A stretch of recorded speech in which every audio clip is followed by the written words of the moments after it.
मैं अब और इस घर में नहीं रह सकती। रोज़-रोज़ के झगड़े भी अब बर्दाश्त के बाहर हैं। रक्षा को लेकर अपनी माँ के पास जा रही हूँ। आप ज़्यादा पैसा कमाने की कोशिश करें और जब कमाने लगे तब मुझे बुला लेना। पति सुनीता को यह रूप देखकर नरेश सहम गया। नरेश बोला, देखो तुम्हारा इस तरह से मुझे अकेला छोड़कर जाना समस्या का हल नहीं है। तुम्हारे जाने से सब कुछ डिस्टर्ब हो जाएगा। तो हो जाने दो, कम से कम आपको अकल तो आएगी। सुनीता बोली, मैं कोशिश कर रहा हूँ, तुम थोड़ी हिम्मत नहीं रख सकती? मैंने अपने आप से बहुत समझौता किया है। नरेश बोला, मैंने भी बहुत सहा है और आपके मुंह से यह सुनते सुनते तो मेरे कान पक गए हैं। आप बस कहते रहते हैं, कुछ करते धरते तो नहीं। मैं क्या कर रहा हूँ, कहाँ कहाँ बात कर रहा हूँ, क्या तुम्हें नहीं पता? मुझे रिजल्ट चाहिए। आप यह नौकरी बदले और जब ज़्यादा तनख्वाह वाले दूसरी नौकरी करने लगे तब हमें बुला लेना। तब तक के लिए मैं जा रही हूँ। यह कहते हुए सुनीता अपने सामान से भरा बैग लेकर बेटी रक्षा के साथ पैर पटकते हुए चली गई। नरेश ठगा सा देखता रह गया। दरअसल जब से उसने नौकरी बदली और उसे थोड़ी कम तनख्वाह वाली नौकरी करनी पड़ी, तब से घर की गाड़ी ठीक नहीं चल रही है।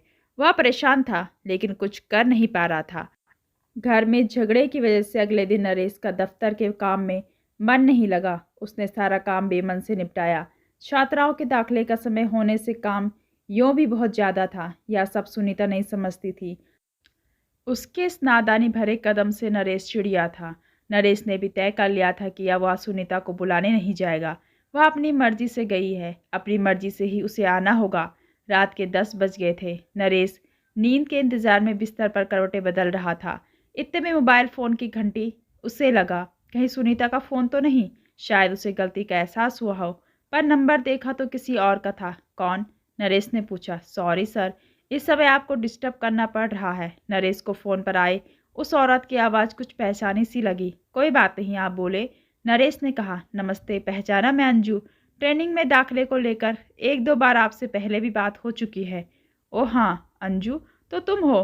कहो इस वक्त कैसे फ़ोन किया? सर, आज दिन में जब आपको फ़ोन किया था तो आपने कहा था कि अभी मैं बिज़ी हूँ, शाम को बात करना, पर इस वक्त तो रात हो रही है।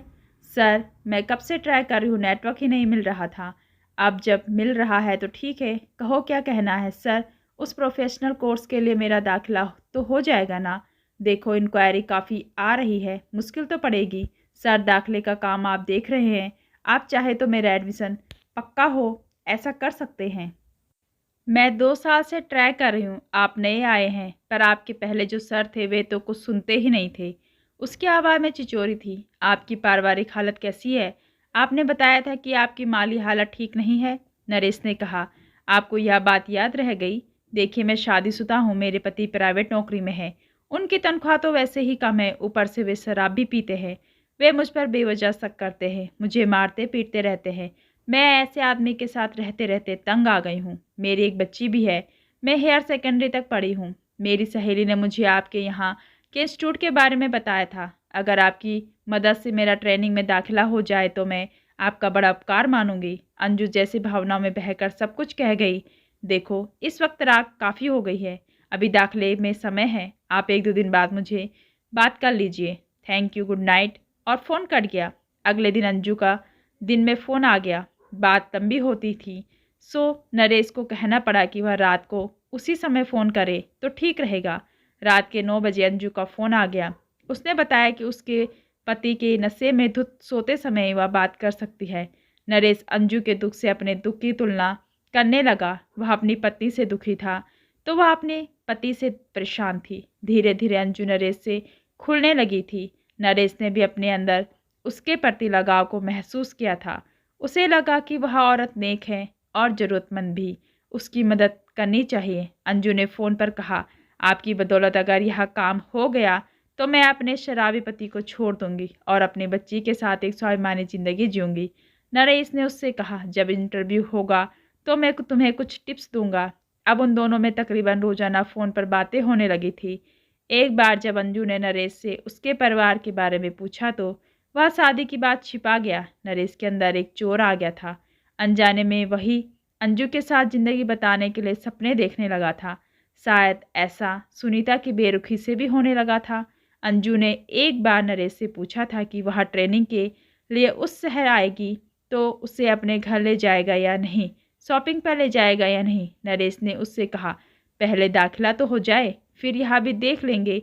दाखिले का समय निकट आने लगा था। नरेश ने सोचा कि अब अंजू का काम होने तक तो यहाँ रुकना ही पड़ेगा। रहा सवाल सुनीता का, तो वह रह लेने दो, उसके अपने माता पिता के पास। अंजू के फॉर्म वगैरह सब जमा हो गए थे, इंटरव्यू की तारीख तय हो गई थी। नरेश ने अंजू को फ़ोन पर ही इंटरव्यू की तारीख बता दी थी। वह बहुत खुश हुई और बताने लगी कि फ़ीस के पैसे का सारा इंतजाम हो गया है, कुछ उधार लेना पड़ा, एक बार ट्रेनिंग हो जाए फिर वह सबका उधार चुकता कर देगी। फ़ोन पर बातें लंबी देखा तो सुनीता की मिस्ड कॉल थी।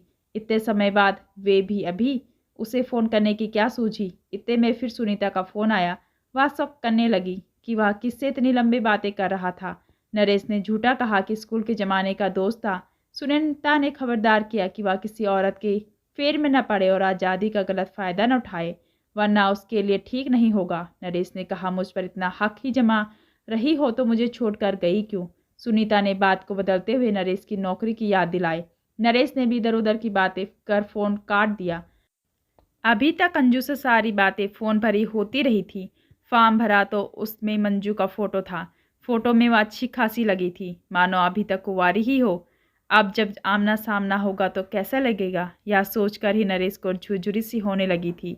जैसे जैसे दिन कम होने लगे थे, शायद नरेश और अंजू के बैलेंस की फिक्र थी कि जब मिलना हो रहा हो तो फिर फ़ोन पर फिजूल खर्च क्यों। आखिर दोनों में अंजू के आने जाने और ठहरने संबंधी सभी जानकारी ले ली गई थी। आखिर वह दिन आ ही गया। नरेश ने अपना घर साफ सुथरा कर लिया। वह उसे घर लाएगा। सभी प्रवेशार्थी इकट्ठा होने लगे थे, सभी की हाजिरी ली जा रही थी। कहीं कोई बाकी तो नहीं रह गया। लेकिन यह क्या, अंजू की हाजिरी नहीं थी। नरेश तरफ उठा। जिसका दाखिला कराने के लिए इतने जतन किए, उसी का पता नहीं यह औरत है कि क्या, कुछ फिक्र है या नहीं। अगर कोई रुकावट है तो बताना तो चाहिए था। न फ़ोन पर नरेश ने अंजू को फ़ोन किया, लेकिन यह क्या, फ़ोन भी बंद था। यह तो हद हो गई। इंतज़ार करने के अलावा कोई चारा नहीं था। मुमकिन हो कि ट्रेन लेट हो गई हो। स्टेशन पर भी फ़ोन लगा लिया तो मालूम पड़ा कि ट्रेन तो समय पर आ गई थी। अब हो सकता है कि टिकट कंफर्म न होने की वजह से आ रही हो बस से। इंटरव्यू हो गए और सभी सीटों की लिस्ट देर शाम तक लगा दी गई। अब कुछ नहीं हो सकता। अंजू तो गई काम से। अच्छा भला काम हो रहा था कि ये क्या हो गया। ज़रूर कोई अनहोनी हुई होगी उसके साथ, वरना वह आती। नरेश अगले 2-3 दिन लगातार फ़ोन मिलाता रहा, पर वह बंद ही मिला। हार कर उसने कोशिश छोड़ दी। 5वें दिन अचानक दफ्तर का समय ख़त्म होने से कुछ पहले ही अंजू का फ़ोन आया। हेलो। अंजू की आवाज़ में डर था। नरेश उबला, अरे अंजू, तुम्हारा दिमाग तो ठीक है। यह क्या किया तुमने? तुमको आना चाहिए था ना। मैं इंटरव्यू वाले दिन से तुम्हें लगातार फ़ोन लगा रहा हूँ और तुम्हारा फ़ोन बंद आ रहा है। आखिर बात क्या है? वह एक सांस में सब कुछ कह जाना चाहता था। वाह, मैं आपकी हालत समझ सकती हूँ, पर मुझे माफ़ कर दे। आखिर बात क्या हुई है? कुछ तो कहो। कहीं तुम्हारा वह शराबी पति। दरअसल मैं आपके यहाँ के लिए निकलने के पहले अपनी बेटी निशा को अपनी मम्मी के यहाँ गांव छोड़े जाने के लिए सवारी गाड़ी में बैठी थी। गाड़ी ज़रूरत से ज़्यादा भल्ली गई थी। ड्राइवर तेज़ रफ्तार से गाड़ी दौड़ा रहा था। इतने में सामने से आ रहे ट्रक से बचने के लिए ड्राइवर ने कच्चे में गाड़ी उतार दी और ऐसे करते समय गाड़ी पलट गई। ओह, फिर आगे की हालत जानने के लिए जैसे नरेश बेसब्र हो उठा था। गाड़ी पलटने से सभी सवारी एक दूसरे पर गिरने से दबने लगी। चीख पुकार मच गई। निशा बच्ची थी, वह चीखने लगी। मैं निशा के ऊपर गिर गई थी। तभी कुछ मददगार लोग आ गए। थोड़ी देर और हो जाती तो कुछ भी हो सकता था। उन लोगों ने हमें बाँह पकड़कर खींचा। निशा बेहोश हो गई थी और मुझे भी चोटें आई थी। कई सारे लोग घायल हुए। सभी को अस्पताल पहुंचाया गया। निशा को दूसरे दिन आईसीयू में होश आया। उसकी कमर की हड्डी टूट गई थी। हम दोनों ने इलाज में फीस के जोड़े पैसे ही काम आए थे। हम अब भी अस्पताल में ही हैं। मैं थोड़ी देर ठीक हूँ और निशा के पापा दवा लेकर बाहर गए हैं। तभी आपसे बात कर पा रही हूँ। मुझे लग रहा था कि आप नाराज़ हो रहे होंगे। मुझे आपकी फ़िक्र थी। आपने सचमुच मुझे कितना साथ दिया। मैं आपको कभी भूल नहीं पाऊँगी। जब सब कुछ ठीक हो रहा था तो यह अनहोनी हो गई। सारा पैसा ख़त्म होने को है। अब मेरा आना ना होगा कभी। मुझे अब हालात से समझौता करना पड़ेगा। लेकिन मैं एक अच्छी बात बताने से अपने आप को रोक नहीं पा रही हूँ कि निशा के पापा अस्पताल में हमारी फ़िक्र कर रहे हैं। उन्हें ट्रेनिंग को लेकर, फीस को लेकर, मेरी कोशिश के बारे में सब कुछ मालूम हुआ तो वे दुखी हुए।